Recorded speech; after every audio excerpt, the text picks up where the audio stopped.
Hello everyone, আসসালামু আলাইকুম। সবাইকে কেমন আছেন? সবাই আমরা আলহামদুলিল্লাহ ভালো আছি। তো আজকে রাতে আমি ঝাল করে ডিম ভর্তা করব। কোনো কিছুই খেতে ইচ্ছা করছে না, এই ঝাল ডিম ভর্তাটা অনেক দিন ধরে খেতে ইচ্ছা করছিল, তো মনে করলাম আজকে রাতের জন্য বানিয়ে ফেলি। তো আমি এখানে শুকনো মরিচ ভেজে নিয়েছি। এরপরে আমি লবণ দিয়ে শুকনো মরিচগুলোকে ভালো করে মেখে নিচ্ছি। মেখে শুকনো মরিচটা একদম গুঁড়ো গুঁড়ো করে নিচ্ছি। এবার আমি এগুলো ভালো করে চটকে সরিষার তেল দেব এর ভেতরে, আর এর সাথে লাগবে কাঁচা পেঁয়াজ, লবণ।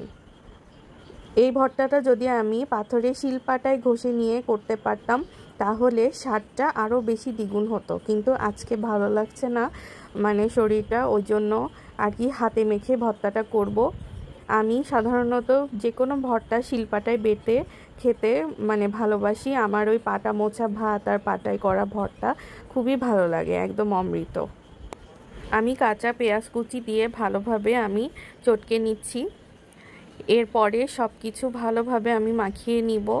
ঝাল ঝাল একটা ঘ্রাণ বের হয়েছে, খুব ভালো লাগছে। মনে হচ্ছে এখনই ভাত নিয়ে বসে পড়ি, এই পেঁয়াজ ভর্তা দিয়ে খেয়ে ফেলি।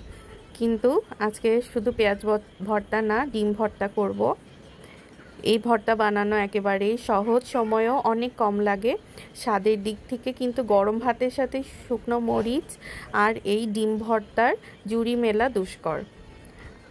একবার এভাবে গরম গরম ভাত দিয়ে খেলে প্রতিদিনই এই ডিম ভর্তা খেতে ইচ্ছা করবে। এই ভর্তা থাকলে আমার আর কোনো তরকারি প্রয়োজন হয় না। আমি গরম ভাতের সাথে এই ভর্তা দিয়ে 2 প্লেট ভাত অনায়াসে খেয়ে ফেলতে পারবো। আমি 2টা ডিম সিদ্ধ করে রেখেছিলাম, সেই সেদ্ধ ডিম দুটো এবার ভেঙে পেঁয়াজ মরিচের সাথে ভালো করে মাখিয়ে নেব। মাছ মাংসর ভিডিও তো দেখানোই হয়, আজ মনে করলাম ডিম ভর্তাটা করছি, আপনাদের সাথে শেয়ার করি। আপনারা আমার ভিডিওগুলো যেভাবে সাপোর্ট করে যাচ্ছেন, আমার পাশে থাকছেন, সেজন্য আপনাদেরকে অসংখ্য ধন্যবাদ। আর এই ভিডিওটা ভালো লাগলে অবশ্যই কমেন্ট এবং লাইক শেয়ার করে যাবেন।